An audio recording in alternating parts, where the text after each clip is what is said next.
Buruuk isa waggaa 18 deebitee odoo argattee maal gorsita?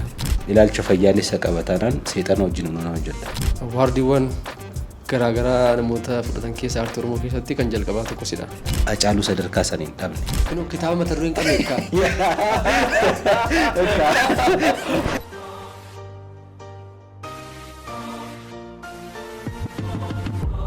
Harka fuunee akkam jirtu daawwattoonni Kalaqa Entertainment podcastiin keenya kutaa lamaffaan jalqabee jira. Har'as istiidiyoo keenyatti keessummaa qabna. Keessummaan keenya irraa gameessa aartii Oromooti. Taatoo cimaa, daayirektara guddaa kiliippiiwwan afaan Oromoo baay'ee isaanii. Akkasuma immoo hundeessaa dhaabbata Buraatii Art Promotion Buruuk Girmaa Masqaluu. Taatoo jabaa Hirkoo. Burukee baga nagaan dhufte. Baga nagaan eegdan. Egaa daawwattoonni keenya baay'een si beekuu dheena namanaa Buruuk dargaggeessa Juusisaadoo kan taane si bira taa'ee waan danda'e aartisaaf gumaachaa jiru, hawaasaaf gumaachaa jiru jedheen naa gala waan dandeessu gochaati jirta kanaan immoo sitti boonna. Proud. So waan tokko kaasnee wajjin taphannaa keessattuu daawwattoonni keenya baay'een immoo gobeef shinooyyeedhaan si beekuu dheetanii kan namannu bara kana immoo gobeef shinooyyeen milkii addaatiin xumurameera miti? Isa wajjin waan tokko kaasnee dubbannaa. Namoonni seenaa addaa qabdan jireenya keessan keessatti waan baay'ee kan dabartan chaalenjii baay'ee kan dabartan nama biraa barsiisattanii kan yaadan yoo jiraattanii karaa lakkoofsa bilbilaa keenyaa nu bilbilaa nu qunnamaa dhuftanii istiidiyoo keenyatti seenaa keessan kan nu qoodan ta'a. Buruuk Girmaa amma taatummaa keessa jira. Buruuk Girmaa amma daayirektingii keessa jira. Buruuk Girmaa Buraatii Art Promotionidhaan immoo jiwwan akka gobeef shinooyyee fa'aa jira. Wantoonni gara fuulduraatti hojjechuuf jettu wanti kaasnuuf gara boodaan jiraata. So maaltu influensii godhe gara aartiitti akka dhuftuuf nama gara aartii dhufuudhaaf hin qabu ture. Paashinii isaas hin qabu actually waldaa keessatti yeroo guddannu darbinee waan hojjennu fa'aa ture. So yuunivarsiitii isaan man deemuutani waa'ee aartii hin turre. So garuu yuunivarsiitiidhaa ergan baheen boodadhaan gara aartii iyyuu kanan dhufe kanan dhufuus barbaade. So akka carraas hin dhufne ofuma kiyyaaf hin puushii godhee dhufe garuu amma yuunivarsiitiidhaa bahutti gara aartii hin dhufun ture. Amma gaafa miidiyaa galuutti waa'ee aartii hin kaasuun turan. Paashinii koo gara biraarra ture. So gaafa gara miidiyaa galu impaaktii miidiyaan hawaasa tokkoof qabu, impaaktii miidiyaan nama dhuunfaa tokko irratti qabu, impaaktii aartiin influensii gochuu irratti qabu gaafa andarstaandii gochaatti dhufu hawaasa keenyaaf isaa ta'u anybody impaaktii guddaa fiduu kan danda'u tokkoon aarticha tokkoon miidiyicha. Gaafa wantoonni akkasii baay'ee isaan agalaa dhufan inni as influensii gochuu waan barbaade as turuu qaba dhiyaan murteesse. So maaliif fansii kaasaa mucummaa kee keessatti ture moo yuunivarsiitii gaafa dhuftu moo gara aartii fi aartii akka jaallattuu fi hamma kana dhiibdee penetreetii gootee akka dhuftuu fi wanti influensii godhe jira. Akka carraa ta'e maatiin keenya keessattuu faazariin baay'ee taphata. Wantoota elementiiwwan aartiidha jettee yaaddu kana qaba. Nama kolfalchiisuu nama wajjin teessee waa wayii naasuuf ta'u yookiin kolfitaa wanni itti tiriitti godhu addu. Sana laalaa daa'imummaadhaanis uffata faazariif maazariif haa kana uffanni mana keessatti keessummaa dhufu kan agarsiista. Keessattuu immoo gaafuma keessummaan baadiyyaadhaa mana keenya dhufan teeppiin wayii jirti ishiin hin banamti kaaseetti hedduu qaba faazariin. Inni banamaa televiziyooniin mana keenyaa nuu jechuudha. Anaaf obboleessi koo xiqqaan jira. Baaneetuma bakka shubbisa kana dhiisi. So wantoota elementii aartii jedhaman kana daa'imummaa kaasee mana keessattis firiidamii akkasii qabna turre. Walumaan guddannee erga mana barumsaa sadarkaa tokkoffaas galee booda mini miidiyaa gumiilee garaagaraa keessatti hirmaannaa nan taasisan ture. Even mana barnootaa sadarkaa lammaffaatti immoo Dr. Naahom Beektawoo ta'e isaan wajjin waggaa 4 mini miidiyaatti gaazexeessummaadhaanis yeroo biiroomiin waltajjii irratti diraamaa garaagaraa hojjenna turre. Sanuma keessatti leenjiiwwan garaagaraas hedduu fudheera. So miirri dhimma aartiin wal qabatu kuni daa'imummaa kaasee guddachaa dhufe jechuudha. San booda immoo akka carraa ta'e yuunivarsiitiittis ogummaa kanan baradhee kan idaama kanaatu. Garuu dhiisifaan jedhamne yookaan maatiin dhagaanii dhiisu lammata akka ittiin deebine kan wanta ta'e hojjete kun sirraa gahaa wantoonni akkasiin turre. Sadarkaan inni fedhii akkasii daangeensaa turre garuu kuda lamatti maaltu ta'e seeti akka carraa ta'e ani naachuraaliin galee gaafa kutaa kudhanii wakkaattiin dhufu yeroos parsantiidhaan naachuraaliif xiqqoo saayidiin qabame sooshaaliin immoo waan akkasii ture. So faamilii wajjinis mari'adhee bakka naachuraalii galeeti warticha gulana barattaa waan jedhu kan santu ka'e. Okay haa ta'u jedheetuman naachuraalii galee isaan gaafa naachuraalii garuu warri barsiistonni koo baay'ee aarani. Kosin laalu waan ta'eef yaa kan galee aartii baradhu. Anis fedhii isaa qaba. Gaafuma wanti akkasii sun natti baay'atu akka carraa ta'e kutaa 11ffaatti poolisiin Adaamaa beeksisa baasee baandiidhaaf. Waltajjii gaggeessaa maal barbaanna jedhanii qormaata ture. Barumsicha dhiiseen deeme Adaamaa. Qoramuuf waartiin galee jechuudha.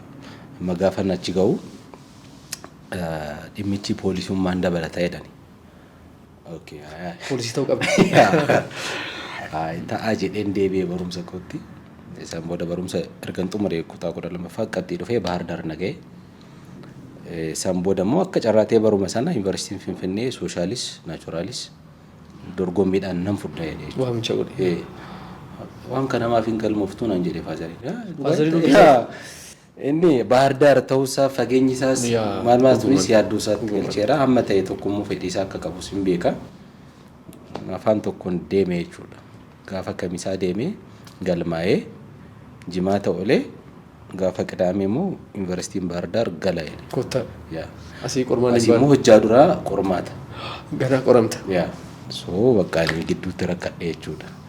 Gaafa kana akka carraa ta'e mucaan Girmaa jedhamu mana keenya kireeffatee kan taa'utu Bahar Daritti na simatee doormii isaan bulee qidaamee deemaan bulee hudii ganamaan nakaasii nan deeman jedheen halkan ofiin mari'achaan ture.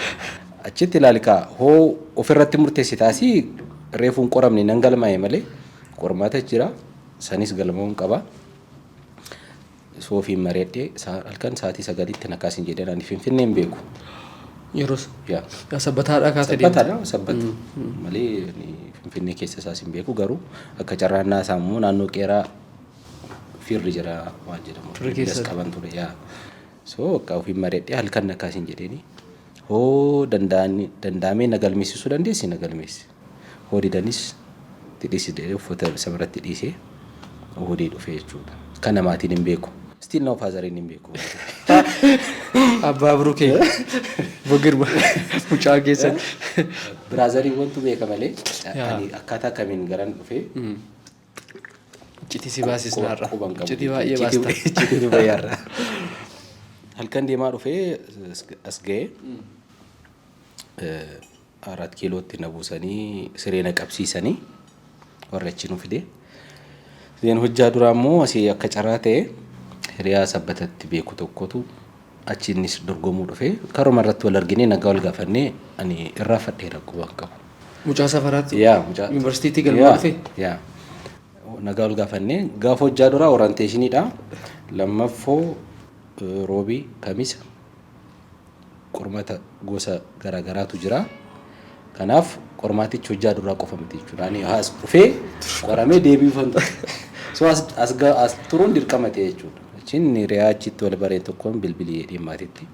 Hoo galmeessisanii hoo galmaa'ee fixee haa dhufu qormaanni amma jimaatatti waan ta'eef hin dhaqqabanaa jedheen biraazaritti naa bilbilee akkas jedheeni ogosu biraazariin naa bilbilee akkami eessa jirta achan jira galmooftee Bahar Daariin jira.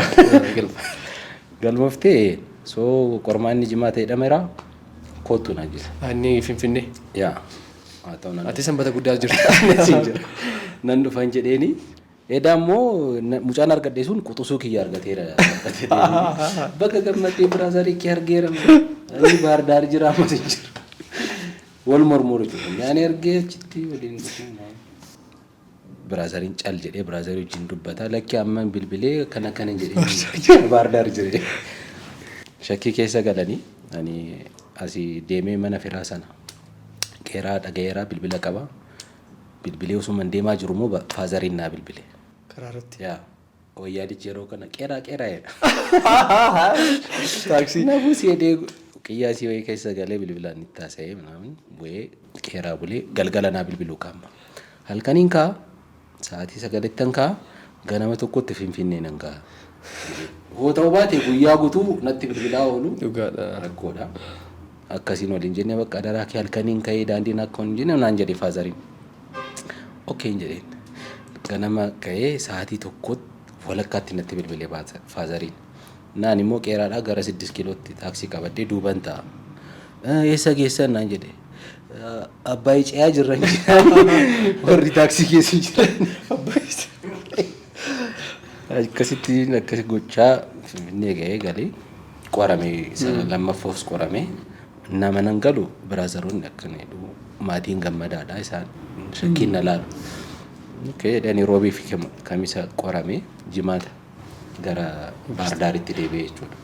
Nan achi deebi'u wal lolu dormii keessatti sireedhaan wal lolu. Ani karrarran taa'u karrarra hin ciisu inni sun immoo anatu qabatee hidhee wal lolu. Maayin siree ani immoo akka carraa mucaan na galmeessisee sirees naa qabatee ture jechuudha. Sirees kos iddoo bareeda jira. Waliin lolli naan jedheen. Kottu siree kosii fakkeenya. Laal qabxiin beekne. Garuu bakka akkasitti irratti dhagahame. Sababa haasaa bullee jechuudha. Harki caalaan isaa barataan waan barbaadu barachaan turre sii galee.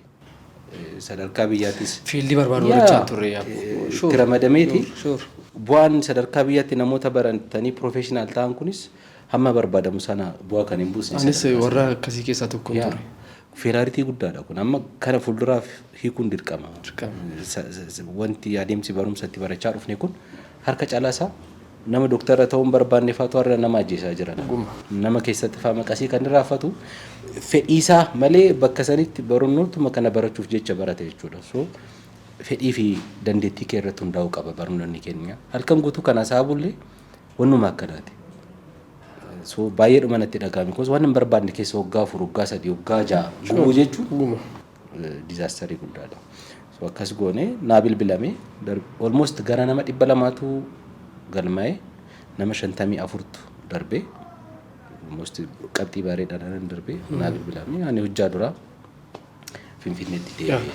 So haala kanaan yuunivarsiitii dhuftee artii keessatti turaa isa booda yuunivarsiitii so paashinii kee ture maatiin si deeggaru turanii garuu buruu keen yeroos si feelii godhatee yoo nama altaa ture. Tarii ogummaa artiitiin yoo ta'e so feel godhee jiraate tarii ogummaa shubbisaa keessatti na arguu dandeessa. Baay'ee shubbistaa? Yaa almost akkuma sitti meedaayilummaa keenya kaasettiin nuti hin taphanne hin jiru kan afaan Oromoo jettamu afaan saba kaanii jettamu baay'ee jira faazariin kaasettii hedduu qaba gaafuma keessummaan dhufu akkuma TV nu bana jechuudha. Buruu keessatti buruu. So kanaan alaa battaarii barsiisaa ta'uu danda'a ture. Barsiisaa afaanii akkas ta'uu danda'a ture osoon carraa kan argachuu baadhee. Afaan barsiisaa mata duree Gobeef Shinooyyee. Yaa baay'ee namatti tola. Gobeef Shinooyyeen baranaa mana seenne hin qabu. Dhaabbata seenne hin qabu. Amma biiroo pirezidaantitti miti? Yaa. Akkamitti akka darbee inni bara kanaa natti himee. Gobeef Shinooyyeen erga dhalatee waggaa 7 guuteera. Waggaa 7? Yaa. Kan baranaa wajjin jechuudha. Namni waggaa 6 isa beeka. Waggaan inni tokko immoo yeroo ulfaa sanaa jechuudha. Jalqaba. Yaa. So adeemsi inni keessa darbees bu'aa bahii hedduu qaba ture. Namni gaafuma wanni tokko jalqabamee milkii isaa argu harka caalaa isaa kan miiraan itti galees beekus jechuudha. Wanta sana duuba bu'aa bahii jiru sana abbaa wajjin turetu beeka. Yaa kanaaf miirri kan baranaa kun nuuf idaama waggoottan darban 6 keessa darbinee kan firii isaa harka caalaatti argine dhimmichi isaas dhimma waloo dhimma biyyaa dhimma uummataa sadarkaa inni sadarkaa sanarratti ga'ee arginedha jechuudha. Kanaanis gammachuu guddaa qabna. Wanti nuti yaadaa turres kaayyoon nuti ganama kaayyeeffannee kaanee sunis baratti milkaa'ee arguu dandeenyedha jechuudha. Hiikaan nuuf qabu waan guddaa. Kan kanaan alaa immoo aadaa fi duudhaa keenya isa baqatee magaalaadhaa badee ture. Biyyatti gale. Bakka cabeetti deebistee miira wal fakkaataadhaan iddoo isaatti sadarkaa isaa malu sanaan kabajamee na argitu immoo miira kabiraati jechuudha. Kanaaf nuufi kaa garaagaraas miira garaagaraas gammachuu garaagaraas qaba jechuudha. Kanaaf kun immoo nurra darbee sadarkaa hawaasaatti sadarkaa uummataatti miira akkasii sana gonfachiisuu isaatiin gammachuu guddaa qabna. Bara nama baay'eetu irratti hirmaatamni nama gara 6,500 nama 6,500 akka sila jetteedha. Amma yeroo baay'ee namoonni keessattuu waggaa kana baay'ee irratti dammaqaniidha kan hirmaatanii. Siif garuu waggaa 6 dura soo ida'ama waggoota 6dha. Nama baay'eedhaaf isumarraa kana kan arganis ta'uu danda'a miti. Chaalenjii qaba ture baay'ee chaalenjiin dhalootni ammaa kun argu chaalenjii dhaloonni darbee biyya kanas aadaa fi duudhaa afaan keenyas nu dhaalerraa walitti fiddu chaalenjichi. Taree chaalenjii nuti amma nutti dhufee itti wallaansoo wal qabnu ikonomikaalii waan kana waan itti hojjettu taree beeluu dandeessaa. Caasaa keessa immoo danqaa namoota tokko chaalenjii gochuu danda'a. Daandii hundumarra baatee immoo waan kana keessattuu as Finfinnee keessatti sadarkaa kanaan na hojjettu xiinsammuun amma Finfinneen keessa ture ilaalcha siyaasaa garaagaraa qaba. So chaalenjiiwwan jiran sun nuuf akka muuxannootti itti fayyadamne malee akka rakkoottis isaan ilaalle jechuudha. Kanaaf rakkoowwan sun sadarkaan nutti mudataniin barnoota irraa fudhannee adeemsa keessatti kanattis kan waggaa 7 fudhate malee tarii rakkoowwan kun osoo jiraachuu baatanii yoona yuuniskoottis galmaa'ee turistiinis biyya alaatii dhufee sadarkaa dargaggeessi miiliyoonaan lakkaa'amu sadarkaa Itoophiyaattis miira saniin silaa kan kabajamu qabu jechuudha. Kanaaf chaalenjii nu mudate yeroo nu jalaa dheeressi malee waan barbaannu sana gochuu irraa duubatti nun harkisne. Maaltiin jechuuf ani kaasee of course wanti hundumtuu chaalenjii qaba. Chaalenjii mataasaa qaba. Nus yeroo kalaqanfaa isteejii jalqabnu wantoota nu mudate baay'ee waan jiruuf keessattuu achitti gara jalqabaa yeroo jalqabdu san yookaan propoozaala galchitee reaakshiniin namoota maal akka ta'uu danda'u kan ispoonsara gaafattee yookaan immoo jalqaba yaadicha gaafattimtu wantoota jiran san dhagoo barbaadetanii maaliif gara jalqabaa keessa erga ta'een booda nama baay'ee qabda rakkoon hin jiru. Erga milkeessiteen booda namni baay'een si deeggara si wajjin hin jirredha wacaa waan baay'een jira. Milkeessuu san dudduuba garuu dhakaawwan baay'eetu turan miti irra ce'uu danda'u qabdu meeshee keessa namootaan biraafis galtee waan ta'u. Gaafa nuti waggaa 7 irraa kilipii isaarraa jalqabne dhimmicha isa jechuudha. Jalqaba intarviiyuu gochuu jalqabne jaarsolii bubbulan kanarraa aadichi maal of keessatti qabataa isa jedhu kan amma danda'aman ta'een Sinishoo Mul'ataa wajjin jaarsa biyyaa Hayilamaariyaam jedhamu jiru. Isaanillee wanti kun daandii akka qabatuuf nama bu'uura waan kanaa nu ta'anidha. Isaan intarviiyuu goonee waraqaawwan dhimma kana irratti barreeffamanis hammatee tokko laallee san booda miuzik viidiyoo isaa ijoolluma dhimma aartii leenjisuun hojjanne jechuudha. Achuma sabbatatti na yaadadha gara 20 wayii namarraa liqeeffannee algoonni achuma sabbatatti kan hojjetame jechuudha. Sabbatatti kan dhalate wanni kunis. San erga goonee booda propoozaala isaa hojjanne CD miuzik viidiyootti hojjanne kan lamaanuu walitti qabne namni kaanillee hubachuu dadhabu qaamni kun nu hojii waan kana nu hojjeta jennee amantaa parsantii 100tiin gara biiroo aadaa fi turizimii Oromiyaatti deemne jechuudha. Deemnee propoozaala isaa galchine. So akka carraa ta'ee namni yeroo sanatti teessoo sana irratti nu qunname wanticha sadarkaan inni itti hubate sirriin turre isaaf hin galleefis. Waligala iddoo isaaf malutti nama taa'ee miti jechuudha. Jiru tokko. Ammas sadarkaa aartii keenya keessatti wanti chaalenjii nu gochaa jiru kanadha jechuudha. Nama ogummaadhaan hoogganamu namni kun galee fi caasaa san hoogganu sadarkaadhaan chaalenjii guddaatu jiru jechuudha. So sadarkaa itti aanaatti namni argadde sun garuu bajanni hin jiru naan jedhe jalqaba. Okay yaadicha laalaati hojjedhaan jedhe sirumaani ofiifuu hin jenne kun waan akkanaati hojjedhaa kun sadarkaa kanatti hojjetamuu qaba kana jedhee itti hime daaloodhaafis fedhiin qabu ture dubuma galee bajeta isaa laalee bajeta hin qabnu jedhe jechuudha. Okay erga bajeta immoo hin qabaanne haa ta'u ishee xalayaa deeggarsaa nu barreessaati qaama biraa wajjiniin hojjenna waan kana akkuma ta'etti xalayaan nu barraa jechuudha. So xalayaan nu barraa sun maal jedhaa? Yoo deeggartan kan hin mormine ta'u. So dhiisadhaan bara. Sadarkaa sanitti wanni ati konfidensii guutuudhaan itti dhuftee chaalenjiin akkasii mudatu akka achitti dhaabuu qabda jechuudha. Garuu akkasiin goone. Akkasuma ta'e namni xalayaa sallaalees dhaabbanni biraa deemee sallaalee waan itti gargaaru hin qabus fedhii hin qabaatu. Akkasitti barraa'ee miti wanni kun aadaa keenya duudhaa keenya cinaa dhaabbata. Wanni akkasitti nu barraa'ee. Sayyuu waggaa 7 dura. Yaa. So namnis immoo erga mootummaan kun jijjiirame booda waan dhufe faatti fakkaata. Silaalee haala amma jiru wajjiniin wal qabsiisa dhimmichas. Sanaan booda abdiin kutannee xalayaa nu barreessisan fuudhannee seenaadhaaf haa ta'u jennee keenya jirra. Kanaaf hooggantoonni yeroo tokko waan irratti mallatteessan kana baay'ee xiyyeeffachuu qabu. Waan kana tokko saafasii kaasee maaliif ijoolleen keenya dargaggoonni keenya gama aartiis haa ta'u gama gara biraatiin waan baay'ee yaalu.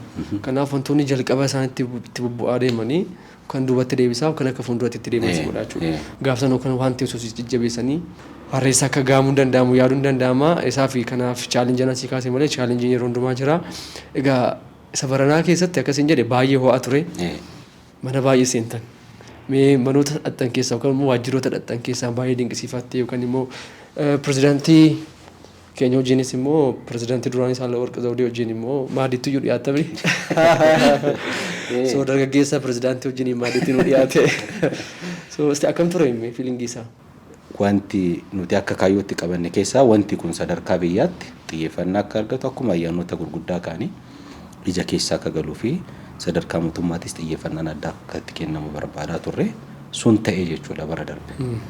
Sun nuuf hiikaa guddaa ture. Because sadarkaa saniin akseptaansii san argate jechuun akkuma irreechaa akkuma ayyaanota gurguddoo biyya kanaa kaanii feestivaala guddaa ta'a jechuudha. Kun sadarkaa biyyaatti waan barbaannu sana keessattuu wanni kun dargaggeessa akka keef akka koo kana walitti qaba jechuudha. Sana keessatti tokkummaa Oromoos, diinagdee Oromoos, siyaasa Oromoos san keessatti hiikta.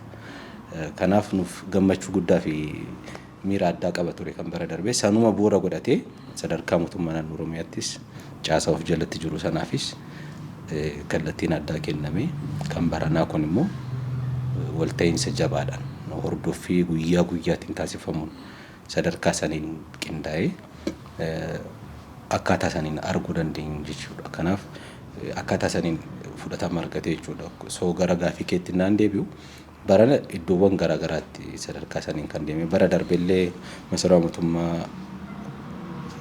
galanii dhimma kana agarsiisaa turanii naannoo keenya kana hiikaa akkuma hiikaan qabne tokkotti qabne hubatu jira. Ta'umsis kun immoo adeemsa keessa bu'aa isa buusuu danda'u kana namni hubate immoo si cinaa dhaabbatee si deeggaree si jajjabeessa jechuudha. Kanaaf yeroo baay'ee kan nuti itti komatamnu Finfinnee keessa naannanii sirbanii galgala galuu fayyadu jedhu. Okay. Saniin jalqabda. Because faaktiin jiru akkaataa kanaan qe'eesaarraa ummatichis kan kanaan dura sirnoota darbaniin fonqolee magaalaa walakkaasii eenyummaasaas lafasaas sadarkaa saniin yaa kanaaf har'a dhuftee waan adeemsa keessatti dhabde sana adeemsaan deeffachaa deemta malee guyyaa tokkoon hin deebistu.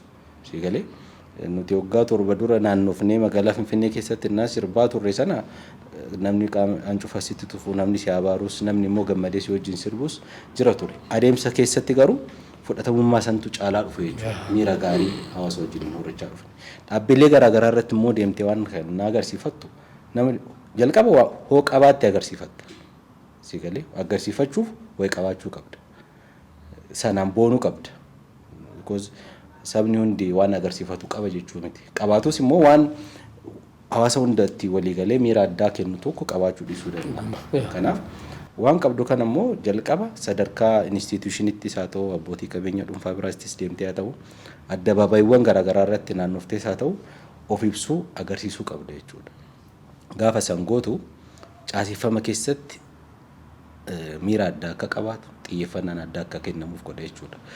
Kanaaf iddoowwan deemne garaagaraa keessa pirezidaantii Itoophiyaa biraa turtii miira addaa qabu qabne ture jechuudha.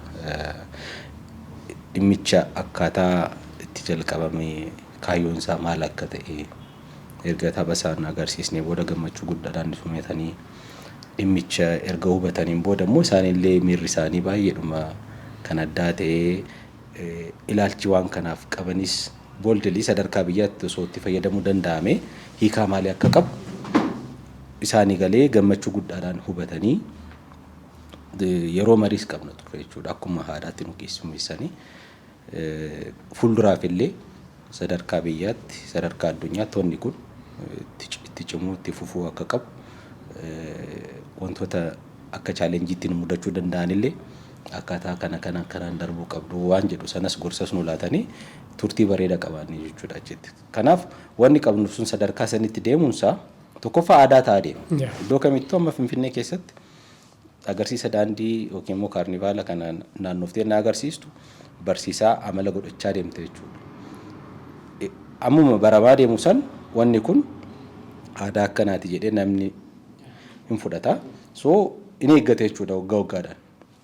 Adeemsuma kanaan immoo wantoota akkasii kana baay'ifachaa deemte jechuudha. Kanaaf baroottan darban irraa amma addabaabayiiwwan bulchiinsa magaalaa Finfinnee hundarratti naannoodhaan seektaroota mootummaas miti mootummaas lafa hunda deddeemanii waan kana sadarkaa saniin agarsiisnee turre jechuudha. Kanaaf adeemsuma wanni kun babal'achaa deemu hubannoonis dhimma kanaaf xiyyeeffannaan kennamus dagaagaa bal'achaa deema. Waa'een gobeeshinoo yoo ka'e ati fixxu. So kanaaf gabaabsuus wayyaa garuu eegan immoo jalqabe amma biiroo pirezidaantiitti deemtaniirtu keessatti immoo dhaabbatawwan garaagaraa deemtanii so galma keessan jalqabaa wajjin hin gaafa laaltu dhumeera moo yookaan galmi biraa jira moo yookaan immoo waan barbaadu isaan milkeessitee akkam hin jalqabamne dhugaa hin jalqabamne kanaan gammaduu fi mirqaanoos hin barbaannu wanni Oromoo wanni keenya hin jalqabame malee walakkaan hin gaamne amma miirri amma arginu kun jalqabbiidha. Gobeef Shinooyyeen kun dargaggeessa 6,000 7,000 10,000 waan daanga'u miti. Dargaggeessa miiliyoonaan lakkaa'amu Oromiyaa guuturraa sadarkaa saniin gadi bahee hundi aadaa fi eenyummaa isaa naannoo isaatiin bakka bu'ee as dhufee wal argee muuxannoo jijjiiree waliin gammadee si galee wal arguu qaba dargaggeessi Oromoo. Nuti amma halaalaan gandummaan maaliin inni gidduu keenyatti ololli deemee afarfamaa namni osoo waliin beekin halaala wal arrabsu kun walitti dhufee wal baruu eenyummaa isaa aadaa isaa duudhaa isaa gaafa wal jijjiiraa deemu qilleensi galu sun hin dhaabbate jechuudha. Gaafa kana goote tokkummaa Oromoo nageenya Oromoo tokkummaa Itoophiyaa cimsaa deemte jechuudha. Kanaaf dargaggeessi biyya kanaa hireen akkanaa kun hin malaaf keessattuu dargaggeessi Oromoo gaafuma xiiqii fi wantoonni adda addaa nu mudatan iddoo hundaa sadarkaa walqixaatiin baanee balaaleffannu kana dhimma eenyummaa fi aadaa kanaafis poozitiivli immoo wal argine carraan akkasiisu nu barbaachisas nu mala jechuudha. Gaafa kun ta'aa deemu wanni hundi sirrachaa deeme san keessatti tokkummaan Oromoos kan jiru eenyummaan Oromoos maalummaan uummanni Oromoo hiikaan hangafummaan uummanni Oromoo kan mul'atu san keessatti kanaaf hin jalqabne immiileens dargaggeessaa dargee dargaggeessa Wallaggaa dargaggeessa godinaalee Oromiyaa hunda walitti qabu san keessatti Oromoon kan cimu jechuudha. San bira darbee sadarkaa Itoophiyaattis akkasitti goone sadarkaa Afrikaatti gaafa dargaggeessa Afrikaa sadarkaa sanaan walitti qabne yoos milkoofne waan ni barbaadu sun ta'ee jenne jechuudha. Because Oromoon ganda ofii qofaaf kan yaadu miti. Hanga Oromoon abbaa biyyaati jennu abbaa Afrikaa ta'uu qaba. Akkasiis amma Oromoon sadarkaa Afrikaatti faca'ee jiru hedduu. Kanaaf abbummaa san immoo kan argattu afaaniin osoo hin taane hojiidhaan. Eessatti mee dargaggeessi Afrikaa kan wal argee beeku dargaggeessi Itoophiyaa kan wal argee beeku. Kanaaf carraan hireen sun hamma lafa qabatutti kun jalqabbii keenya malee bira hin geenye biraa hin geenye. Kan biraa wanni kun sadarkaa UNESCOtti galmaa'uu qaba. Kun kan ta'u immoo sadarkaa saniin gaafa kabajamuu eegalu. Seegalee sadarkaa waliigala Itoophiyaattis sadarkaa Afrikaattis dargaggeessi hammi sun bahee aadaa fi duudhaa eenyummaa isaa bu'uura godhatee na wal argu sana miira addaa kennaa sadarkaa sanii galmaa'ee immoo faayidaa sadarkaa biyyaatti argachuu qabnu hin arganne jechuudha. Gaafa immoo kun taree tokkummaa Oromoo maalummaa aadaa fi duudhaa Finfinnee keessatti cabe kan asumatti wallaannee deddeebisnee sadarkaa sanaan saba kaanis miira poozitiif ta'een injifattee abbaa aadaa fi duudhaa biyya kanaa taatu yoos galmaan geenye jechuudha. Kanaaf hin jalqabne malee wanna kan tarkaaffii 2-3 hin deemne jechuudha. Kanaan mirqaana'uun hin taatu. Karaa baay'eedhaaf. Karaa dheeraa. Milkaa Biruuk Biraatii Aartii Piroomooshinii hundeessitee jabinaan gobeef shinooyyee keessattuu puushii gootanii fidanii dhuftaniirtu. Kana malee immoo Biruuk karaa taatummaa warra maqaan isaa jedhamu keessaa tokkodha. Ispeeshaalii gama fiilmiitiini. Awaardiiwwan garaagaraa namoota fudhatan keessaa aartii Oromoo keessatti kan jalqabaa tokkosidha. Keessattuu karaa fiilmii sadheenya kana finnaaf gummaan waardii dabalatee miti badhaasota garaagaraa argattee jirta. Taatummaa gaarii irratti jirta. Ammoo maatii hirkoottis dabalamtee taatummaa jalqabdee jirta. Akka meesiif taatummaan immoo. Yuunivarsiitii Finfinneedha tiyaatiraan eebbifamee kanan ispeeshaalaayis godhee ba'es taatummaadha. Almost all bara jiruu koo keessattis dhimmoota aartii garaagaraa keessa dabarsus taatummaadhaaf miiraa fi iddoo addaa qaba. Kanaaf akka carraa ta'e immoo wanniin gama saniin hojjedhes milkii gaarii qaba. Wanta tuqxeen eebbifame? Inni kan waaqati. Kan waaqati.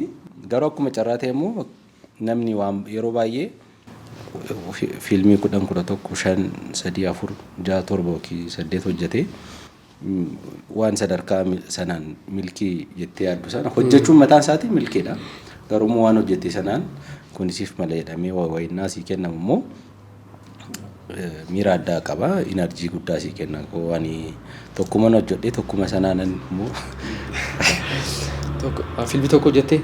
Fiilmii afaan Oromoo tokkoon hojjedhee bara yuunivarsiitii turre sana immoo fiilmiiwwan afaan Amaariffaatiin hojjetaman irratti iddoo muraasatti gaggalaa tureera. Tokkoon awaardii hundumaaf. Soo dhiyeenyatti waaqayyoo fiilmii biraatiin si argine dheerana manaa. Waa'in taatummaa egaa waan baay'ee of keessaa qaba. Biruuk si beekna kanaanii gara biraa achumaan dabalatee kanan kaasuu barbaadu waa'ee daayirektiingiidha. Kilipiiwwan sirbaa baay'ee hojjette. Nama sirbaa miti garuu. Kilipii afaan Oromoo isattis quuqama akkanatu nu galchee bara nuti yuunivarsiitii jirru sanatti kilipii afaan Oromoo teessee konfidansiidhaan laaltee xumuruuf rakkatta. Sana jechuun addunyaan aartii Oromootiif saayinsii kan akka hordofu akka baratu ogummaa saayinsiin hoogganame akka ta'u carraan kennameef baay'ee gadi bu'aa ture. Bu'aan laalaa turres bu'aa sanaati malee namoonni ogeessonni yeroo san turan hamma muuxannoo fi dandeettii isaanii aarsaa guddaa kaffalaniiru. Aarsaa guddaa kanaaf immoo kabajatu isaaniif mala. Garuu yeroo wanticha carraa argattee barataa dhuftu kana gaabbiin jiru sun sitti mul'achaa dhufa jechuudha. Isaa immoo carraa san kan arganne amma yuunivarsiitiin Finfinnee Ingiliffaa fi afaan Amaariffaatiin kan barsiisaa ture. Tiyaatirikaal aartii jechuudha. Ijoolleen baay'een wajjin dorgomanii galan sababuma afaan Amaariffaa hin dandeenyeef dipaartimentii afaan Oromootti makamanii achi ba'anii jechuudha. Rakkoon sadarkaa mana barnootaatti illee dhimma aartii kanaan ol qabatee. Gaafa tiyaatira barachuu barbaadu qormaataa qabami. Qormaatichatti afaan Ingiliffaa kan afaan Amaariffaadha. Kaarikulamichi afaan Amaariffaatiin barsiisiin jedhu. Garuu akka carraa ta'e immoo waan dhimma aartiin kun barraan harki caalaan isaanii afaan Amaariffaatiin jiru. Kitaaboleen garaagaraa akka riisarchiifis itti fayyadamtu gama biraatiin Ingiliffaan baratta. Kan opshinii kanaan alaa hin qabdu jechuudha.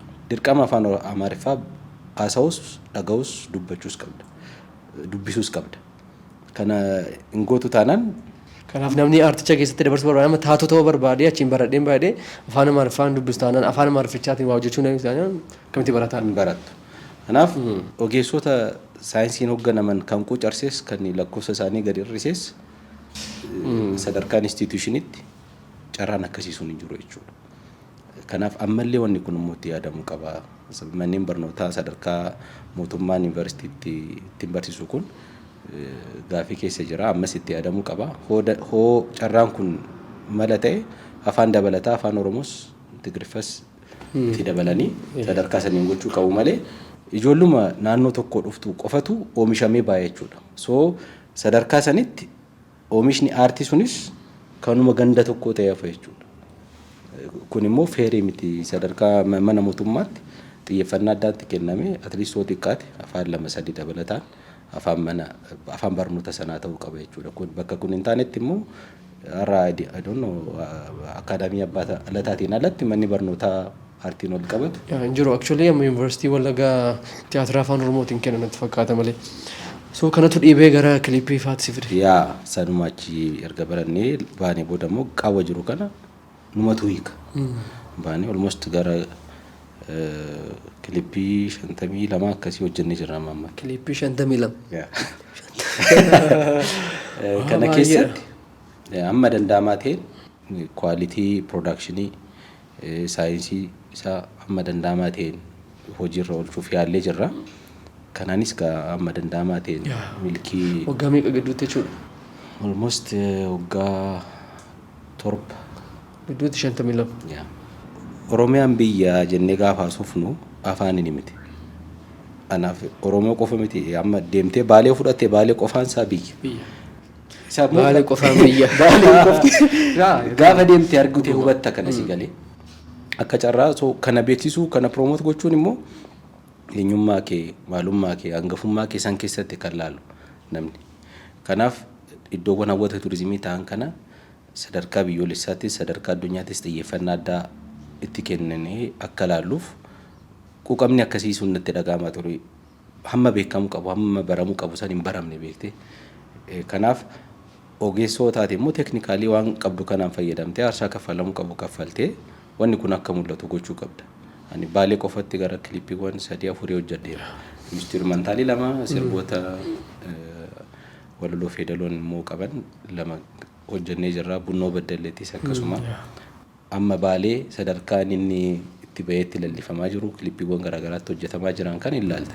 So gaafa san laaltu immoo dhugumaan boonta waan achi keessatti argitu sadarkaa biyyaatti waan itti boontu si galee amma waan turizimiin ol qabatu kana hundisaa duraan lafti itti qajeelaa ture hin beekama si galee osoo hin qabaatiin miti waan qaban san boollee agarsiifatu nuti immoo irra teenyee itti laallu jechuudha. Guddaayyuu baay'eeyyuu qabaanne. Sure. Even dhiisi dhalataasii miti dhalataan achii weellisumtichuu quban qabu kan si ajaa'ibu hin beeku. Kanaaf waan uumamaan nu kenname kana immoo sadarkaa san itti fayyadamne sadarkaa biyyaatti Oromoon biyya Oromiyaan biyya waan jedhamu sana practically agarsiifte jechuudha. Sadarkaa sanaatti immoo kanan goone namoonni seenaa addaa qabdan jireenya keessan keessatti waan baay'ee kan dabartan chaalenjii baay'ee kan dabartan nama biraa barsiisattanii kan yaadan yoo jiraattanii karaa lakkoofsa bilbilaa keenyaa nu bilbilaa nu qunnamaa dhuftanii istiidiyoo keenyatti seenaa keessan kan nu qoodan ta'a. Dhiyeenya kana immoo piroojeektii biraa jalqabuuf jirtu ni Afrikaan Daans Feestivaal. Waa isaanii muraasni actually kan namoonni hin dhageenye natti fakkaata yookaan yeroo jalqabaaf amma dubbata ta'a. Mee waa'ee Afrikaan Daans Feestivaal isa dhiyootti jalqabdee natti. African Cultural Dance Festival. Culturally qaba. Culturally. Ifama ka. Aadaadha. Ani keessattuu wanni dhimma aadaa fi duudhaa kuni dhimma biyyaa keessatti dinagdees haa ta'u siyaasas haa ta'u tokkummaa jennus haa ta'u haala waliigalaa biyya tokko keessa jiru kana kan murteessu dhimma aadaa fi eenyummaa duudhaa afaan waan kana jechuudha. Waan kana keessatti biyyi kan hojjetamu. Kanaaf still now sadarkaa Oromiyaattis sadarkaa Itoophiyaattis sadarkaa Afrikaattis dhimmi aadaan ol qabatu kun hiikaa guddaa qaba faayidaa guddaa qaba. Kanatti amannee hojjannee taanaan tokkummaa Oromoo miti tokkummaa Itoophiyaa miti tokkummaa Afrikaa walteessinee hangafummaa sanitti deemuuf hiree fi carraa guddaa nu kenna jechuudha. Ammatti kan naagalee sana kan hojjechuu qabna jedhee yaadus kana jechuudha. Adaduma aadaa fi duudhaa uummanni tokko qabu agarsiifachaa timboonaa addunyaaf gurguraa deemtu sadarkaa isaaniin kabajamaa deemta sadarkaa isaaniin faayidaa argachuu qabu argachaa deemta siyaasa keessa dinagdee keessan keessatti sirreeffachaa deemta jechuudha. Kanaaf akka dhaabbanni keenya dhaabbata dhuunfaa ta'uu danda'a. Wanni hojjennu garuu waan uummataa ta'uu qaba. Hireen nu kenname wanti keessa dabarsinee dhufne wanti baranne kun sadarkaa saniin hawaasa tajaajiluu qaba. chaalenjiin kamuu jiraatu gufuun kamuu jiraatu ammatti garuu at least yoo xiqqaate bu'uura isaa lafa kaa'uu qabna. Wanna nu jalqabne dhaloonni biraa dhufee fixuu danda'a. Hoo carraa qabeessa taate wanna jalqabde hin argita. Immoo carraan siin kennine waan ati jalqabde san dhaloonni itti fixu. Kanaaf keessattuu aadaa fi duudhaan uummanni Oromoo qabu kun sadarkaa sana ilaalamuu qaba. Baranaa amma kan jalqabnu maqaan isaa galmisaa Afrikaa ta'u malee sadarkaa Oromiyaatti shubbisa aadaa ogeessota shubbisa aadaa 2,000 ogeessota 2,000 yeroo tokkotti addabaabaayii tokko irratti shubbisa aadaa Oromoo sana agarsiisu jechuudha. Namni 2,000 tokko 2,000 aadaawwan shubbisa Oromoon qabu godinaalee garaagaraa keessa waan jiru san live performaansii stage irraa muuziqaa deeggaramee almost odeensi gara 40,000 akkasiin qabaataa live streamiidha addunyaatu ilaala. Fuulduraaf immoo sabaaf sablammii kaanis itti makaa Afrikaan raayis obboloota keenya waamaa keessattuu walga'een Afrikaa Union innaa taasifamu hiikaa walga'een darbe qabaachuu qaba jechuudha. So tokkummaa dargaggeessa Afrikaa ijaaruu keessatti gaheen inni qabu guddaadha. Barana isaanii naafeerra laalanii hoo deeman bara dhufutti tuuta isaanis erganii dhufu. So waltajjii sanarratti sadarkaa Afrikaatti dhimma kana aadaa fi eenyummaa ofii addunyaatti gurguranna jechuudha. Kana laaluuf addunyaan hin dhufne hin jiru. I think sadarkaa addunyaatti amma Hindiidha nama 10,000 dhimma aadaa kana shubbisa aadaa kanaan kan beekamu. Sadarkaa Afrikaatti immoo almost sadarkaa amma nuti itti jalqabaa jirru kanaan hin jiru. So riikaardii Afrikaa sana hoo qabanne yeroon booda immoo nuti 20,000s 15,000s 40,000s waan kana dagaagsaa deemna. Addunyaan jalates jibbees waan Afrikaa fi Afrikaan wal qabatu kan akka xiyyeeffatee ilaalu goona jechuudha. Gama kanaan hoo kana ga'uuna ta'e waan kana laaluuf addunyaa biraarraa tuuristiin dhufu xiyyeeffannaan itti kennamu kanaan ala immoo tokkummaa jennu san jaalala jennu san siyaasa jennu san keessatti sirreeffachaa deemna jechuudha. Kanaaf aadaan keenya madda tokkummaa madda siyaasaa madda diinagdee keenya akka ta'uuf hiikaa guddaas carraa guddaas nu kenna waan ta'eef sagantaan kunis kan xiyyeeffatee kan irratti jechuudha. San keessatti hamma Oromoon ga'u kan agarsiifachuu. Godinaalee Oromiyaa keessatti shubbisni aadaa gara 18 kan jiru. Kana guyyaa tokkotti agarsiifattee hin fixxu. So abbaan biyyummaa manni Oromoo gara aadaa fi duudhaatiin qabus sadarkaa sadiin hamma boolla ta'ee agarsiifamuu qabutti agarsiifamuu qaba jechuudha. Gaafsan namni hangafummaa keessii kabaja. Isuma dhugaatiin jechuudha. Abbaan biyyaa anaa sana practically gaafa argaa baay'ee ta'uu keedu waamni fudhataya. Kanaaf kana irratti hojjechuu qabna. Plus ogeessonni shubbisa aadaa kanarra jiran akka waan dabalataatti ilaalu malee aadaa kana keessatti bakki isaanii kennamuu qabu gaheen isaanii qaban sadarkaa sana recognize hin godhamne. Plus award illee qabanni kun jechuudha beekamtii qaban dhimmoota aadaa fi duudhaa kanarratti namoota hojjetan recognize gochuu award isaaniif kennu. Kanaan alammoo wanni kun institution barbaada. Lafti shubbisni aadaa Oromoo bifa saayinsii ta'een itti leenji'amee bahu hin jiru. Kanaaf hamma humni qabu kun maal akka ta'e gaafa agarsiistutti mootummaanis tirastii godhata. Dhaabbata kanas hundeessuuf duubatti barbaachisummaa isaarratti haala tokkoon qabaatu jechuudha. Almost amma Oromiyaa keessatti gara dargaggeessi 5,000 akkas shubbisa aadaa kana sadarkaa kamiin haa ta'u leenji'eera. Humna kana garuu itti fayyadamaa hin jirru nuti. Siigalee. Kanaaf osoo immoo kun saayinsiin deeggarame hagam tokko biyya ofii beeksisuuf akka gargaaru ilaalta. Gobee fi Shinooyyee kana keessatti harki caalaan isaa kan hirmaate shubbisaadha. Kanaaf eenyummaa ofii aadaa ofii gurguruu keessatti gaheen isaan aartii kana keessatti qaban guddaadha. Plus waldaallee qaban. Amma bu'uuruma kanaan waldaallee akka godhatanii bifa waldaatiin hammatamanii waan hojjetan sana bifa caasaa qaban akka hojjetaniif carraa humna jechuudha. Kanaaf bara baranaa kanatti waldaa isaanii hundeessuu dhimmi instituushinii aartii kana akka hundaa'u gochuu waggaan immoo beekamtii fi iddoo isaanii kennamuu qabu san kennuudha. Waltajjii akkasii uumuu jechuudha. So African Cultural Festival yeroo dhiyootti ni eegnaa burukee gara fiilmiitiin hoo namni tokko akkas naan jedhee karaa fiilmii hoo jedhee gaafadhu. Gara fiilmiitiin gaahoo rabbi jedhee still naani wanti iddoon baaleef qabu adda akkuma sitti hime. Achitti immoo hojiif bakka deemnetti mudannoon wayii jira. seenaariyoodhuma sana gara fiilmiitti barreeffama isaa jijjiirree jira. Rabbii jedhe kaa bara baranaa kana fiilmii sadarkaa isaa eeggatee hojjechuuf karoora keessa qabna. Kanaaf gama fiilmiitiinis kan dhufnu ta'a. Ammatti dhimmi fiilmiin ol qabatu sadarkaa kanarra jira. Gama aartiin gaafa kaanu waan baay'ee nu hafa. Waan baay'eetu nu eeggata. Kun iyyuu gaamti. Fiilmis taanaan baay'ee produusii gochuu danda'u qabna. Siiriyaalii TV irrattis taanaan baay'ee produusii gochuu qabna. Akkasumas immoo aadaa qabna, duudhaa qabna jechuun waan saagaa natti fakkaatu argite. Kanaaf duudhaa qabdu, aadaa qabdus warra taanuttis kennu waan tokkodha. Warra hin beeknes beeksisuu waan tokkodha. Keessas jiraachuu waan biraa waan ta'eef nuyis gama keenyaan tattaaffii goonamti mana kalaqaatti isinis achiin buraatiin warri kaanis dadammaqiinsa gaarra jiramti. Gidduutti mee gaaffiin keenya tokko jirti bishaan dhugeeti. Gaaffii shan dhaabbataan poodkaastii keenya jirti. Ishee bishaan gaarii barbaada. Gara dhumaatti waan hafitti deebina. Gaaffii poodkaastii keenya shan jiru. Kun immoo aartii keessas xiqqoo akkas jedhiitiime. Gaaffii inni jalqabaa kan ta'u jireenyi Biruuk Girmaa ammaatti jiraate gammaanii dhufte fiilmii yeroo ta'e yookaan immoo kitaaba odoo goona ta'e mata duree isaatiin maal jennaan? Xiqqootuudhaan bishaan I don't know.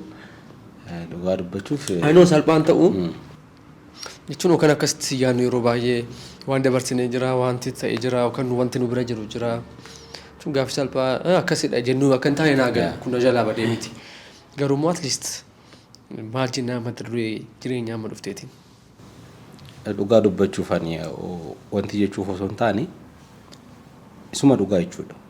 Wanna amma ammaatti keessa darbe keessa wanna gara fuulduraatti jalqabuuf jedhutu natti caala. Siigalee. I don't miira akkasiin qabu ammatti. Isaan oodiit godhee osoo garagalee ilaalee still now wanna fuulduratti naafuu santu narkatti baay'ata.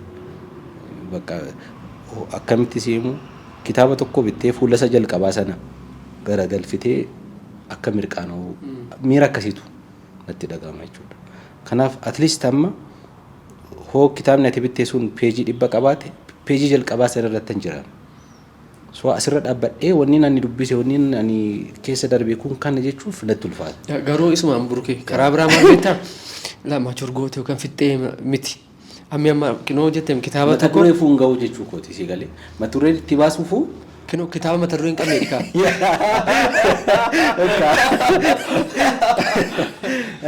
Kitaaba ta'ee waraqaa duwwaatti qabamee. Mata duree fuun ta'u. Kitaaba mata duree itti moggaasuuf jiru. Keessaa immoo barreessaa deemnudha. Intaakkas. Hin danda'ama. Garuu at least peejii walakkaa amma 50 illee deemuu qabu. Sanaan booda taayitilii baasuufis irrakkatu. Erga amma cuftee booda okay kana baasuun qabu ture jechuu sin qabu. Jechuun intentionii kamiin beektaa kanaan si gaafadhu nama keessummoota biraas journey keenya ilaaluu qabna al tokko. Fixuu miti yookaan guddaa taanii miti. Almost pass hin beeknu homa akka miti lafa kanarraa deemnu yookaan iddoo tokko geenyuuf nama milkaa'es jenna miti. Guyyaa guyyaatti drop of water nuyi cobsaa deemnu akka okkoteen tokko guutuutti taasisa waan ta'eef kanaafuu kaleessa irraa min dhufne waan baay'ee deemne miti ariyaan waan baay'ee nurraa eegama. Garuu at least immoo akka ammeette ani maaliin immoo waan tokkodha. Kanaaf kaleessa odoo dhufee odoo fitne ta'ee Biruukiin kitaaba barraa'uuf qophaa'ee mata dureetti moggaasuudhaaf qophaa'aa jiru. Peejii tokko farra hin jira. Peejii tokko. Xiqqoo naa obsanii mata dureecha. Ittiin boodatti sirriitti barreessinee poodkaastii irratti rooftu peejii 20 mata duree yeroo fidee dhuftaa jechuudha. Naayis yaada gaariidha. Gaaffii keenya lamaffaan ni ta'u. Sila waan kaasteef haasaa keessa waan kaasneef sila gaaffii keenya lamaffaan Biruuk nama aartiin ta'u yeroo ta'e maal ta'a ture? Barsiisaa ta'a yookaan immoo shubbisaa ta'a. Lamaan keessa tokko. Nama siyaasaa faan taata? Andee siyaasni amma hojjechaa jiru caalaa maaltu jira? Whatever ani siyaasa ija siyaasaan wanti ilaalu. Politishaan jechuu koodha. Okay, yaa damee isaan dipaartimentii isaa adda baastee akkas ta'e ani wanna isaan keessaa miiran qabu. Garuu wantoonni adeemsi dhimma aartiin deemamu hundi isaatu kan siyaasa of keessaa hin qabne jiru. Everything, yeah. jechuudha. Garuu immoo dipaartimentii suma siiriyeesii waan siyaasaan ol qabatu sana hin danda'amu. Tole gaaffii sadaffaati. Buruuk Girmaa waggaa 18 darbee dhufe Buruuk isaa waggaa 18 osoo argatte har'a. Waggaa 18 irra isa jiru Buruuk san deebitee odoo argattee maal gorsita? Maalan gorsaanii tokko barumsaa cinaatti diinagdeen wal qabatu irratti akka hojjetu. Lammaffaa barnoota baratuun alatti barnoota kaayyoo isaa milkeessuuf ta'an isa gargaaran garaagaraa harka caalaatti akka baratu. Wantoota lamaan kanan isa gorsita. Sirriitti naa ibsime. Maal beektaa waan nama faayinaansii hojii si mudatee jira moo waan like. Faayinaansiin fi aartiin bakka sanuma si galee garagalchuu sin qabu. Uummata tolti qabee siyaasa. Maal jettaati? Still now koo namoota seenaa sadarkaa biyyaatti hojjetan hundaa'u dhiisi jiruusaa keessatti miti erga du'ee booda'u wanti nuti ittiin boonnu wayii erginee akkaawuntii keenya poost goonee waaqayyoo samaaru jechuudha. Kun qaanii guddaa. Ammuma jiruu keenyatti bu'aan hawaasna keenyaaf buusnu jechuudha. Kaayyoon nuti yaadne waggaa amma kanaa fudhatan jennee haasofnu kun hunduu waan faayinaansiin wal qabatu. Dhaabbanni Booraatii jedhamu faayinaanshaali osoo humna gahaa qabaate deemee mootummaa si rakkisu. Abbaa qabeenyaa isaa galee si hubates abbaa qabeenyaa isaan gallees deemtee waan ni gaafattuuf hin qabdu. Si galee osoo humni sun jiraate yaada kee daftee lafaan geessaa malee yoo deeggartanis hin mormin qaadaa jedhuun inni saazilii san keessan galta. Si galee yaanni keessirraa ta'u malee daftee hawaasa keetiif dhaqqabdan daftee waan san gochuuf humna guddaadha. Kanaaf dhaloonni amma jiru kunis dhimma faayinaansiin wal qabatu irratti of ijaaraa of utubaa deemuu qaba jechuudha. Yaadni qofni murteessaan ta'u deemtee maxxanaa taata akka paaraasayitii waa wayii irratti maxxante yaada kee milkeessuuf yaadan barbaadamnillee fudhachaa deemte jechuudha. Sacrificationin barbaachisan keessa darbita. Kanaaf kun akka hin taane dinagdeedhaan of cimsuun keessattuu ogeessota aartiitiif murteessaadha. Kanaaf kana gochuu qabu. Dhaloonni dhufu yaada isaa kaayyoo isaa daandiitti galfachuu barbaada yoo ta'e faayinaanshaali ammumaan of irratti hojjechuu qaba. Baay'ee strongii ta'uu qaba. Ani waan akkasii yeroo baay'ee na mudata. Keessattuu hojii wayii hojjechuuf proposaalii wayii hojjettee yookaan ispoonsaraaf iddoo adda addaa yeroo dhaqxu waan akkasii jira. So keenya immoo iddoo tokko tokkotti beekamaadha. Hojii aartii Oromoo nuyi baay'ee deeggarra kan deeggaruuf hin dandeenyu waan jedhamu jira. Biizinasiitti yeroo itti ilaalamu faan turre miti hin ilaalamu si deeggarru waan jedhamu xiqqoo ture si deeggarruuf as jedhu. So ani immoo maaf na deeggartaa?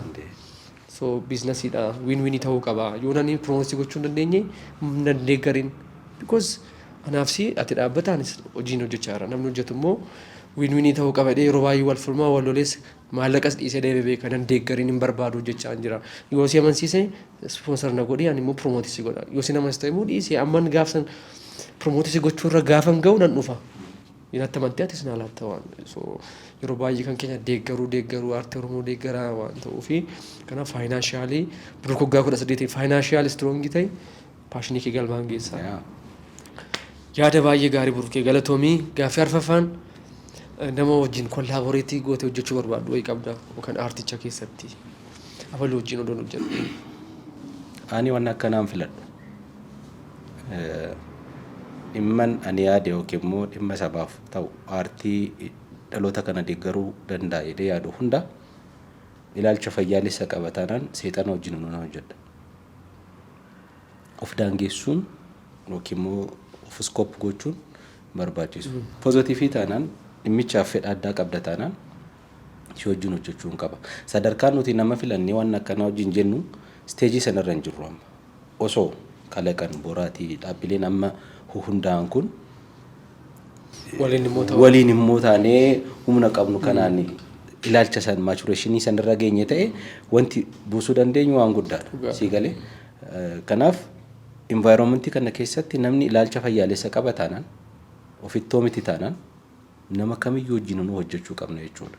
Sadarkaa nuti amma sanirra darbinee koopporeetiidhaan waliin hojjechuu kanarra gaafa dandeenyu sana okay amma immoo mee kalaqan hojii waan kana eksperimentaa goonu sadarkaan itti jennu sun hin dhufu. Ammatti garuu marannee miti waliinuu osoo maraxiin hojjenneetu rakkoo kana amma jiru kana keessaa bahuu qabna jechuudha. Kanaaf hamma danda'amaa ta'een namni hundi keessattuu nama dhaabbata akkanaa qabu hundi poozitiivlii walii yaadee gufuu osoo walitti hin ta'in miira gaariidhaan wal cinaa dhaabbatee wanna qabu walitti fidee waan ta'e hojjechuu aadaa godhachuu qaba jechuudha. Bara mootummaanuu paartii garaagaraa keessa nama fudhatee waliin hojjetu ilaalcha garaagaraa nummoo maqaan boraatii haa ta'u kalaqan haa ta'u sanbadii maqaa biraa isaa baafatu maqaan keenya garaagaraa haa ta'u malee wanni hojjennu tokko si galee so kanammoo walitti finnee dhiigoo keenya dhiisne waliin hojjechuu kana adeeffachuu qabna. Amma sadarkaa sanirra hin jirru waan ta'eef waliin hojjechuu. Personally buruke tun nama kan acting hojjennu hojjechuu barbaadu jira kan whatever international isaa ta'u kan gaani akkasitti yaadee hin beeku. Amiin sammuu koo keessa jiru. Akkasitti maal fi yaadu natti fakkaata bitta dimensionii tokko irraa waan hin jirreef jechuudha. Sitti boraatiin jira, shinooyin jira, Afrikaan festivaaliin jira, acting jira, jabaatanii hojjechuun jira. Amma fakkeenyaaf ani acting hojjechuu fedha guddaa qaba. Osoo immoo environmentii dhuunfaa kootii qabaadhee akkis hojjedhe natti tola. Garuu immoo kalaqan isin positively waan akkana kana environmentii akkasiisan uumtaniirtu wanna itti dhidhibbadhu hin qabu jechuudha. Environmentii bareedaadha, positively waliin hojjettaa, wal dhaggeeffatteeti kan hojjettu. Hoo environmentiin kun jiraate assignmentii koo tokko naaf salphiste jechuudha. Siigalee waan hundaan qofaa koo hojjedha hin danda'u. Erga kun jiraate immoo positively hojii akkanaa erga wajjin hojjenne waa qofaa siinfaa wajjin hojii akkanaa hojjechaa at least amma tokko dhamaatii koo miira koo asitti wanti godhachaa jira waan kaanis hojjechuuf hin rakkadhu jechuudha. Siigalee gaafa nu guutee immoo focused taanee waan tokko qofa irratti xiyyeeffannee hojjennu yeroos akkaataa isaanii miira isaanii itti deemna. Ammaaf garuu ani dheebuu koo sirriitti baachaa jira. Shoo gara dhumaatti gaafa shanaffaani Biruu Girmaa Masqaluu waggaa 10 booda yeroo akkasii jechuun dhiyeessa jira laata yookaan immoo guyyaatti haalli guyyaa isaatti dabarsu maal fakkaata ture yeroo akkasii? Waggaa 10 booda tokkoffaa Instituutii Aartii hundeessee keessatti barsiisaa ta'ee argattaanii. Lammaffaa dhaabbata guddifachaa hundeessee keessatti daa'imman nama 500,000 lafatti walitti qabamanii itti baratan environmentii isaan keessatti hojii akkasiin na hojjettu hin argitaanii. Wantoota kanaan lama sadarkaa saniin environmentii akkasii keessatti hin argite jedhee yaada. Tarii erga silaa waa'ee guddifachaa siif hin kaasne itti fakkaata. Waan lama har'a na baasisaa jirti. Actually amma lafa qabateera waan ta'eef ho'ammattis ga'oomaa miti. Dhaabbanni gargaarsaa guddifachaa hundaa'eera. Yeroo 7-3 boodas kan ifoomu ta'a. Kaayyoon kanaas akkuma sitti meeqa nuti aadaa fi duudhaa hedduu haa qabaannu malee wantoonni qabaannu kun immoo sadarkaa dhaabbataatti instituushinii ta'anii keessattuu magaalaa keessatti rakkoo magaalaa keessa jiru kana hiikuu keessatti gahee isaanii baachaa jiran. Kanaaf guddifachaan mataan isaa bakka dhaabbatan taanetti guddifachaan boonuun hin ta'u. Kanaaf lafa daa'imman aadaa fi duudhaa safuu Oromootiin itti guddatan biyya isaaniitti tajaajilan mandara akkasii ijaarrachuu fi kan karoora godhanne operational agreementii mootummaa naannoo Oromiyaa fi bulchiinsa magaalaa Finfinnee irratti yeroodhaaf mallatteessinee jirra. Yeroo dhiyoottis akkuma Oromootti immoo dhaabbata Oromoon dhimma gargaarsaan ol qabatee gargaaru tokkummaan dhaabbata gargaaru tokko illee hin qabu. Guddifachaa jechuun hiikaa guddaadha saba keenya keessattis sadarkaa biyyaattis sadarkaa addunyaattis still dameen seeraallee maquma sana fayyadama. Garuu practically guddifachaan maalii akkamitti practice taasa jedhu san still now qilleensa irra jira jechuudha. Har'a dhalli namaa kabaja dhabee daandiirra jira. Bara nuti dhalannee as geenyu keessatti waan hin argine kadhataa Oromoo daandiirra argaa jirra. So kun sirna ummatichi magaalaa keessa baqatee erga badee booda aadaa ta'ee dhufaa jira jechuudha. Kanaaf bakki namni jirutti dhalli namaa akka kosiitti daandirratti gatamee argite jechuudha. Kanaaf kun jiruuf jireenya falaasama aadaa Oromoo duraanii wajjiniin baay'ee wal faallessa. Kanaaf aadaan kun baadiyyaa qofa osoo hin taane magaalaatti yeroon itti dhufuu qabu amma bakka dhaabbata ta'ee daa'imman kanatti tajaajilee daa'imman kun boru biyyaaf itti tajaajilan guddifachaa keessaa hin barii biyya kootiif kana gochaa jira achittan guddadhee nama jedhu tokko baafachuun dirqama ta'a jechuudha. Yeroos sabichi wanni qabu kanaan biyya isaa gam utubaa akka jiru kan itti arginu ta'a jechuudha. Kanaaf kun murteessaadha. Dhimma aartii fi duudhaan wal qabatuun alatti wanti akka dhuunfaatti miira guutuudhaan kanan boodatti hojjedhu damee kana ta'a jechuudha. Amma lafa qabateera waggoottan dhufan lamaan kana keessatti instituushiin kun hundaa'ee lafa daa'imman kun itti galanii namatti ta'an kan hojjennu ta'a. Harki caalaansaas almost percentage 50 isaa dhimma aartiitiin wal qabatee ala jiru achi keessatti akka dabarsuun abdii qaba. Namoonni seenaa addaa qabdan jireenya keessan keessatti waan baay'ee kan dabartan chaalenjii baay'ee kan dabartan nama biraa barsiisattanii kan yaadan yoo jiraattanii karaa lakkoofsa bilbilaa keenyaa nu bilbilaa nu qunnamaa dhuftanii istiidiyoo keenyatti seenaa keessan kan nu qoodan ta'a. Burkeen waggaa 10 booda dhaabbata guddifachaa keessa jira.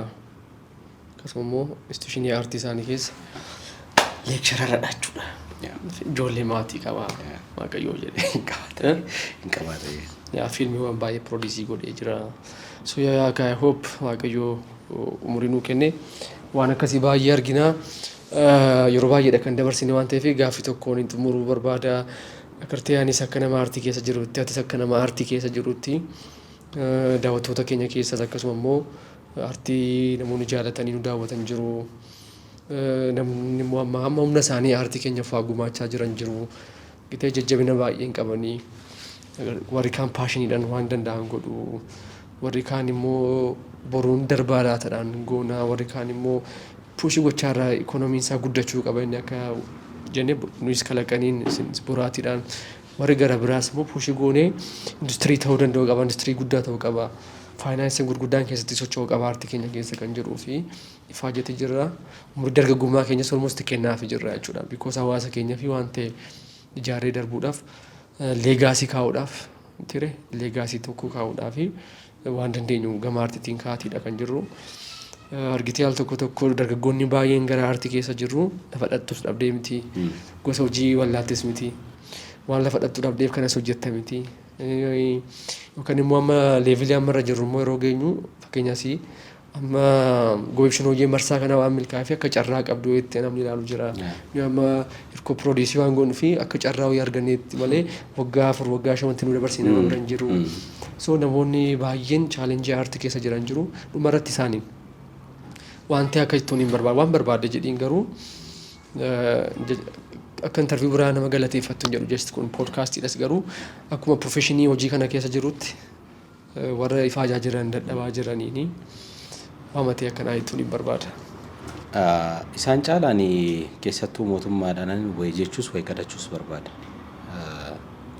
Xiyyeeffannaa addaa waan kanaaf kennuun yeroon dirqamatti ta'amu. Bakka ilaalchi hawaasaa sadarkaa gahaa ta'een hin ijaaramnetti daandiin ijaartu, gamoon ijaartu hundi sekendii tokko keessatti diigamuu danda'a. Sigalee daandii miidhagaa lafa paarkii miidhagaa ijaartutti ilaalcha ijaarame kan deemee irratti fincaa'uu hin qabne hubatu kan waan konkooti jedhee kunuunsuu danda'u dhaloota akkasii ilaalcha isaa utubuu ijaaruun barbaachisaadha jechuudha. Ariitii amma magaalli kun itti jijjiiramaa jirtu biyyi kun itti jijjiiramaa jirtu kanaan ilaalchi hawaasaallee akkaataa saniin daddafee yeroo isaa wajjiniin ijaaramuu qaba jechuudha. Hoo kun hin taane waan hojjettu kun badii keessa ta'a deema jechuudha. Kanaaf gama kanaanis gama aartii kanaanis xiyyeeffannaan addaatti kenname ariitiidhaan hoottiin hojjetamu ta'e wanni amma hojjechaa jirru kun hundi badiif saaxilama. Abbaan qabaatu siigalee. Kana qofaa miti. Hamma ilaalcha hawaasa keetii dhimma aartii kana fayyadamtee ni ijaarretti wanni sadarkaa biyyaatti sadarkaa mootummaatti yaaddee implement yookiin immoo gochaan ibsuu barbaaddu sun danqaa guddaatu isa mudata jechuudha. Siigalee dhaloota waan mormuu fi qabuu fi waan mormuu hin qabne adda baasee beekuu danda'u horachuu qabda. Siigalee So kana hiikuu kan danda'u immoo aartii fi aartii kana mootummaan sirriitti itti amanuu qaba. Yuunivarsiitii garaagaraa hojjettee oomishtee dhaloota baastuun miti biyyi kan ijaaramu.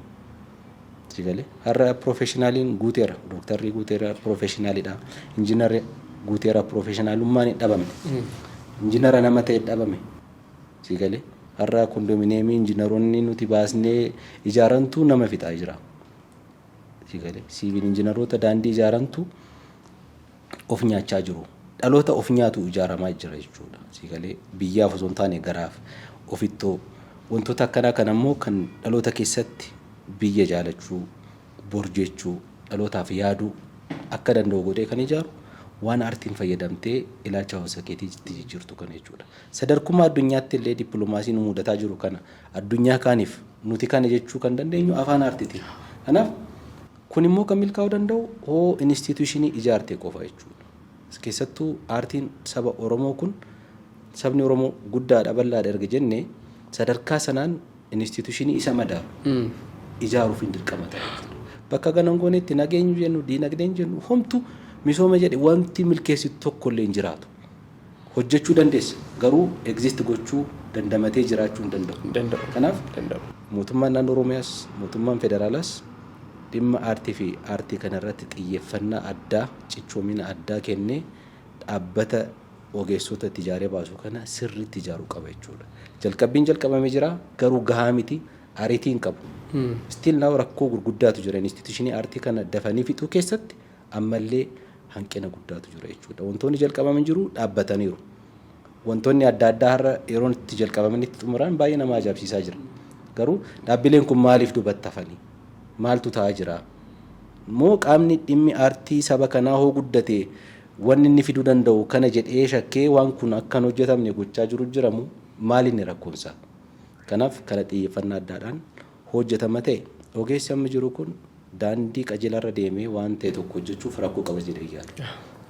Hoo rakkoo qabaatellee instituushinii akkanaa keessatti galchitee rakkoo san keessaa baastee sadarkaa saniin akka yaadu goota malee ogeessi amma jiru maal godha? Amma danda'u dogoggoraa amma danda'u immoo waa gaarii hojjeta jechuudha. Kanaaf kana keessaa ba'uuf dhaabbatatu nu barbaachisa. Instituushinii aartii kana jabeessuun hundeessuun dirqama.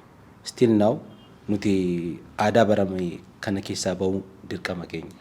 Bara kabaja Dr. Alii Birraa lubbuun jirutti osoo lubbuun jiru instituushinii aartii ijaaramee inni seebbisee ekspiriyaansii isaa sheer godhee haa darbu jennee iyyaa baanetti namoonni hin dhageenye.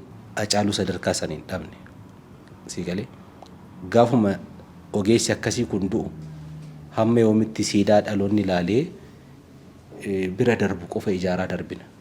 Nun siidaan waan tokko daandii maqaa ogeessota akkanaatiin gootota akkanaatiin moggaasuu waan tokko garuu dhaloota akka isaanii ta'ee bahu kana mandheetti ijaarran mandhee keessaa bahee biyya isaatti tajaajilu barbaanna malee dhaloota siidaa ilaalee goota isaa yaadatu miti kan uumuu qabu. Sigalee Alii Birraa biraa uumuu qabna. Mandhee aartii keessatti Hacaaluu biraa uumuu qabna. Lafa akkasii immoo kan uumnu addabaabaayii irratti siidaa dhaabnee miti.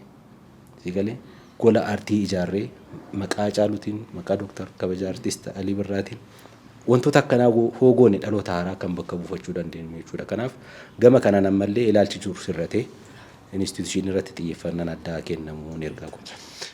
Nima warra keessa jiraniin yoo at least jajjabaadha. Isaan nu jabaatu because laali namni aartii kana keessa jiru abdii murachuun beeku baay'ee. Rakkoo isaa wajjiniin beelaas dheebochaas inuma jiraatu. Gorsa akkanaatu barbaadu. Because laallee jirra namni jiruu isaa dhiisee uffata tokkoon hoggaa guutuu dhimma eenyummaa fi aadaa aartii kanarratti ofoonnoo jechaa jira. Dantaa isaa miti amma lafa siree gaarii konkolaataa gaarii mana gaarii keessa jiraatee jiraachuu baate namni dhimma aartii kana keessa jiru hin beeka waan godhu. Isaaf hin maluufi miti kan callisee waan akkasii keessa jiraatu. Kanaaf isaan gorsuun xiqqoo haalli isaaniif yaa ulfaadhu actually akka itti aanumaa ittiin dabaluu gitee instituushinii barbaachisan yookaan immoo mootummaan tokko waan biraa maddiitti aarticha cimsuun yeroo hundumaa waan inni jedhudha. Because Ameerikaa faan biyyoonni addunyaarraa gurguddaan seenaa biyya isaanii kan nutti himanii waan biraa miti. Ilaallee argine miti. Mana keenya fiilmiidhaan ilaallee waa'ee isaanii haasa'an istoorii isaan waa'ee isaanii nutti himaniin gartee sadarkaa isaanii eegsifatanii kan jiraachaa turan jechuudha. Kanaaf ana dhaabbataa haa ta'u biyyaa haa ta'u hawaasaa haa ta'u sabni tokko haa ta'u eenyummaa isaa isa sirrii qabu saniyyuu stooriidhaan ho'ime duwwaadha eenyummaa isaa kan kabachiisu. Afaaniin immoo buna irratti yookaan lafa wayitoo dubbattee isaan fiduu hin dandeessu jechuudha. Kanaaf wanti hundumtuu immoo stooriidha. Waa'een kalaqan gaafaati stoorii himametu kalaqan hin godhaa jechuudha. Hojii isaa duwwaa miti. Itire akkaataa hojichaan stoorichatti himtutu murteessaadha. Kanaaf waa'ee hawaasa keenyaa sirriitti akka himuu fi gaheen mootummaan qabus immoo gaheen gafaati. Kanaaf instituushiin taatee stoorii gameessa san himuu jechuun sobaan miti. Warri kaan sobaan himu. Sobaan eenyummaa isaanii ijaaru. Sobaan himanii stoorii nu keessatti ijaaranii siin jedha. Nummoo saqqabnu akka itti aadaa duudhaa irratti sirriitti hojjechaa jirtan kana stoorii maluun yoo himne isa sirrii yoo himne eenyummaan keenya sadarkaa sanitti dhufa. Kanaaf yaadota baay'eedha kan kaasne yoo carraa arganne immoo yeroo biraa sa'aatii bal'aa fudhanne immoo poodkaastii keenya irratti mari'annaa. Biroo Girmaa Masqaluu waan dhufteef galanni keenya guddaadha. Jabaadhu waan baay'ee hojjechaa jirtu isinii fi waayillan kee wajjin hojjechaa jirtanii nu birattis taatummaadhaan immoo waan gaarii agarsiisaa jirta. Daawwattoonni keenya koomentii haa godhan attam obsaan attam jedhanii jalatti koomentii nu haa godhanii karaa keenyas waan baay'ee sirraa eegnaa. So jabaadhu Afrikaa Cultural Festivaalis dhiyootti ni eegnaa guddifachaa dhiyootti ni eegnaa. Neegu daawwattoonni keenyas waan dhufteef ulfaadhu yeroo kee qaalni nu laatte. Isinillee ulfaadhaa galatoomaa. Fayyataa. Kabajamtoota daawwattoota keenya turtiin poodkaastii keenya kutaa lamaffaa har'a Biroo Girmaa wajjiniin taasisne kana fakkaata. Waan nu daawwattaniif galata qabdu. Aga torbee gaarii qabaadhaa.